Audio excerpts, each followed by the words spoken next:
Hello bachcho, let's see this question.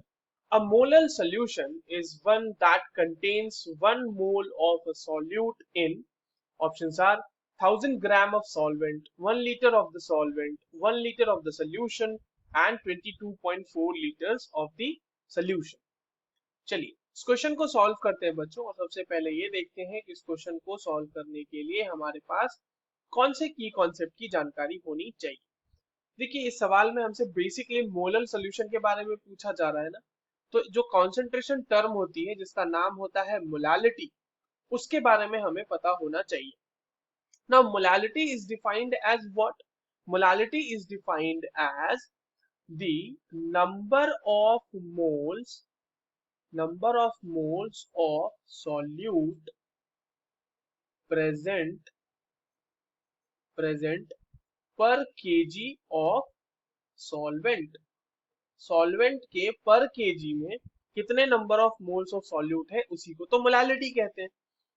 अगर हम formula की बात करें तो molality is equals to what?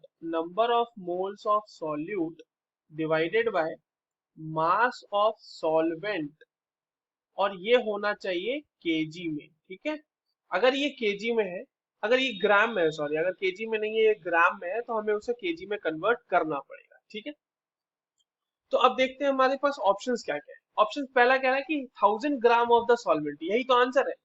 1 KG की बात हो रही है ना, 1 केजी में कितना है, तो पर 1000 ग्राम, 1 केजी का मतलब 1000 ग्राम।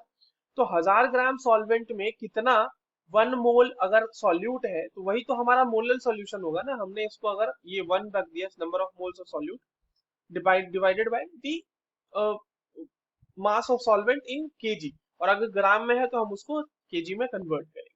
राइट, ऑप्शन बी कह रहा है 1 लीटर ऑफ द सॉल्वेंट, नहीं 1 litre of solvent molar solution तो नहीं होता।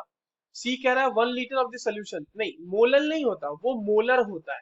1 लीटर सोल्यूशन में 1 मोल ऑफ सॉल्यूट अगर है तो वो मोलर सोल्यूशन हो जाएगा, MOLAR होती है उसकी स्पेलिंग, तो ये भी नहीं होगा। और ऑप्शन डी कह रहा है 22.4 लीटर्स ऑफ सोल्यूशन, नहीं ऐसा भी कोई सिग्निफिकेंस इसका तो है नहीं मोलर से। तो मोलालिटी का हमें बस बेसिक आइडिया होना चाहिए था। So the correct answer is option A. I hope you understood this well. All the very best.